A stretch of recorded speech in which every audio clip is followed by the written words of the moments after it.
I always say that a film is written 3 times. It's written once on film, once on paper, and once in the editing room. So to get the ledger, one of us needs to enter the Taurus and change the security profile so that the other one can access the computer without being caught. That's the only way. That's the only way. The editor is the first person on the planet to see the film start to come together. Before I get involved, there is just footage, just shots, just dailies of close-ups and medium shots and wide shots of actors doing wonderful work.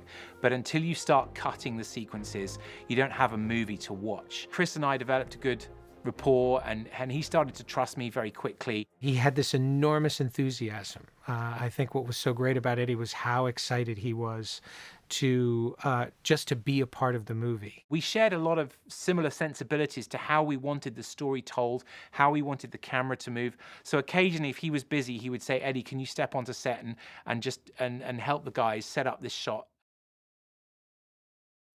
We are on the opera set, filming the big opera set piece. It's a very complex sequence. There's a lot of parallel stories going on, and we need to make sure we've got everything. So as soon as the shots come in from the video tap, I import them in here and I start cutting the scene. And that way, after our 10 days of filming, we know we've got everything.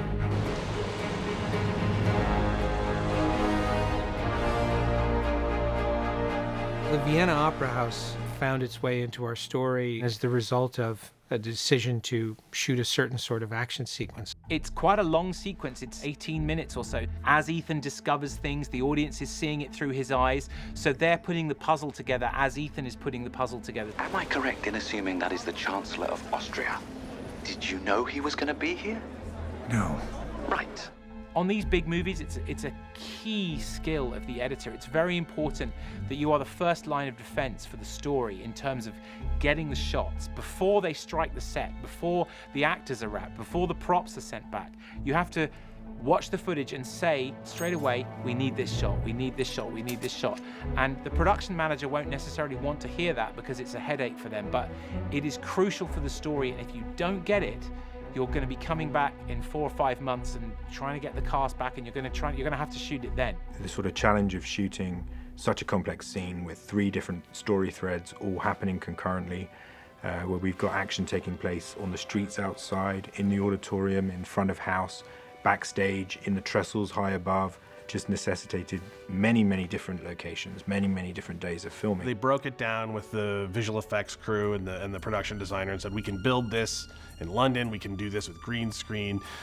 These are the things we really need to get here that we can't get anywhere else. And some of those include, the shots on the stairway, shots on the roof, shots of the entire seating gallery in the opera hall. All that stuff came in, and I was refining the scene as we went along and trying to make sure that all the parallel stories made sense and that the music of the opera worked and what was going on stage. I mean, it was a massive, massive jigsaw puzzle. We thought the film was coming out in December, and then in about February, we discovered it was coming out in July. So we had 5 or 6 months taken off our post-production schedule, which was quite daunting. David Vickery, who is in charge of our visual effects on this movie, has done a Herculean job. When we came back to London, we rebuilt the whole stage and a couple of the boxes in the side of the auditorium. But then there are also other sections of the story which have Benji in the lighting booth, which sees the auditorium and the stage, and the trestles. So there are sort of 5 or 6 different pieces of elements that we need to film for every single camera that goes inside that. So you can see why we spent weeks and weeks filming it in many different spaces. I think there are always massive challenges with these films. The opera sequence seemed like almost insurmountable at points. What I love about working with Eddie is his incredible attention to detail and his relentless refusal to compromise, which enables me to sit back from time to time and be the good guy. Chris and I worked on it intensely, and I mean literally shot by shot. We'd go through, we would find out how to make the fight exciting and how to make the comedy work of Benji causing the lifts to go up and down, and all that timing you know, to try and make sure the audience understood the cause and effect of that. You just put one foot in front of the other. You slowly climb up the mountain, and slowly you get a better and better view of the sequence, and you can work on it and you work on it. Chris has got a really specific ear for sound. He's got a real passion for it, as does Eddie Hamilton, the editor. We want to be able to mix the film in surround sound and place the opera correctly within the sound field based on where the action is taking place. If we're up in the rafters, we want the opera to sound distant. If we're right down on stage, we want it to sound like it's all around you. If we're back in the lighting booth, we want it to sound a little bit muffled or like it's coming through speakers.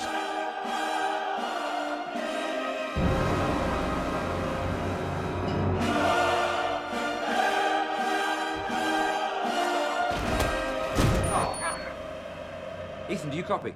The direction of that piece and the detail and the amount of things that are going on mixed with this beautiful music, to me, it's just delightful, and it's just enormously entertaining and very elegant. Eventually you get the scene that you see in the film that just seems to work. And everyone's like, well, it was fine, it works, it's great.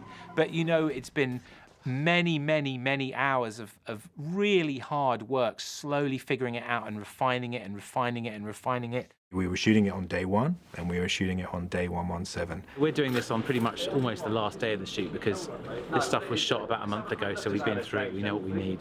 We can go in and get some really nice close-ups to help the scene. We'll be working on this movie until literally 10 days before it comes out in theaters, you know, and we'll be asking ourselves, can it be better? Can it be more exciting? Can it be funnier? Can it be a better experience for the audience? You know, that's what we care about. Eddie's just great at really driving the crew, but at the same time really keeping up morale, and he's been invaluable to me. Get in! Go, go, go!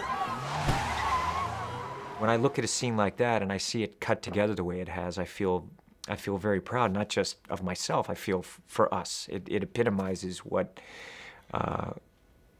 movie making is to me.